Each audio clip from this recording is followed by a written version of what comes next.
भारत सरकार की तरफ से जनगणना 2027 की प्रक्रिया शुरू हो चुकी है। पहली बार डिजिटल तरीके से जनगणना कराई जा रही है। जनगणना का 2 चरणों में हो रहा है, जिसमें पहले चरण में स्वगणना कराई जा रही है। पहली बार खुद लोग अपने मोबाइल ऐप से स्वगणना कर रहे हैं। बिहार में 17 अप्रैल से स्वगणना का काम शुरू हो चुका है और 8 दिन में 20 लाख से अधिक परिवार इससे जुड़ चुके हैं। बिहार में चल रही स्वगणना के दौरान कई ऐसे परिवार सामने आए हैं जिनके नाम वर्षों से कहीं दर्ज नहीं थे, जैसे मानो उनका अस्तित्व ही कागजों पर नहीं था। लेकिन अब जब उनका नाम इस सूची में जुड़ गया है तो सिर्फ एक रिकॉर्ड पूरा नहीं हो रहा, बल्कि उन्हें मिल रही एक नई पहचान, एक नया सम्मान है। किसी की मां की आंखों में खुशी के आंसू हैं तो किसी बुजुर्ग के चेहरे पर सुकून है कि अब सरकार के नजर में उनका भी वजूद है। ये जनगणना सिर्फ एक गिनती नहीं, ये हर उस इंसान की आवाज है जो अब तक खामोश था।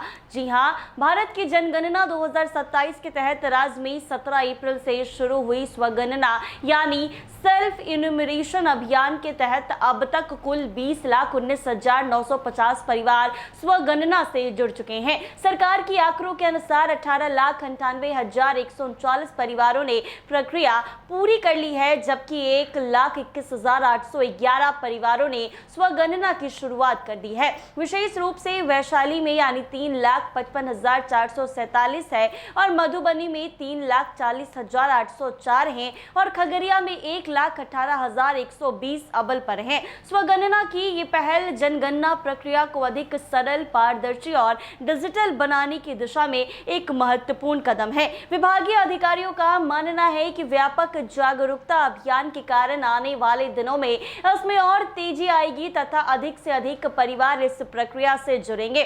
स्वगणना की यह प्रक्रिया 1 मई 2026 तक जारी रहेगी। इस अवधि में नागरिक अपने मोबाइल या लैपटॉप के माध्यम से एसई पोर्टल पर जाकर स्वयं अपनी जानकारी दर्ज कर सकते हैं। इसके बाद 2 मई से 31 मई 2026 तक राज्य में मकान सूचीकरण एवं आवास गणना का कार्य प्रारंभ होगा, जिसके तहत प्रत्येक घर तक पहुंचेंगे। नागरिक स्वगणना के बाद प्राप्त SEID प्रांगणों को उपलब्ध कराएंगे, जिससे डेटा का सही मिलान हो सकेगा और पूरी प्रक्रिया अधिक सुगम और सटीक बन सकेगी। आपको बता दें कि स्वगणना के दौरान नागरिकों को पोर्टल पर उपलब्ध 33 अधिसूचित प्रश्नों का उत्तर देना है। इस क्वेश्चन के माध्यम से घर के संबंध में क्वेश्चन, परिवार के संबंध में क्वेश्चन, जल, स्वच्छता एवं ऊर्जा संबंधी विवरण के साथ घरेलू उपकरणों की उपलब्धता से जुड़ी जानकारी दर्ज की जाएगी। ये जानकारी आगे चलकर साक्ष्य आधारित योजना निर्माण, जन कल्याण एवं विकास कार्यक्रम के निर्धारण में महत्वपूर्ण होगा।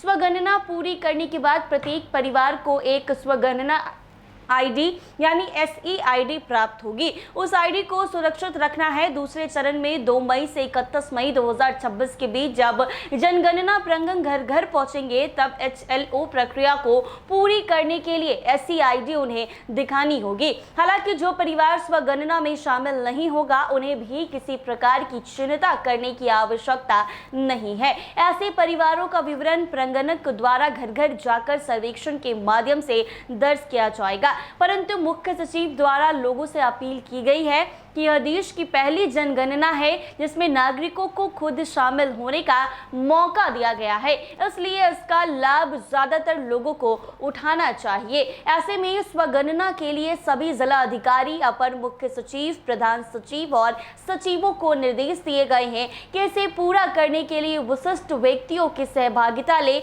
सभी विभागों के ज्यादा से ज्यादा कर्मियों को लगाया गया है। ग्रामीण क्षेत्र में इस अभियान से सभी को जोड़ने के लिए जीविका दीदियों की मदद ली जा रही है। ऐसे में आपको बता दें कि ये पहल काफी अच्छी देखने को मिल रही है। ऐसे ही तमाम अपडेट्स के लिए बने रहे NBC 24 के साथ।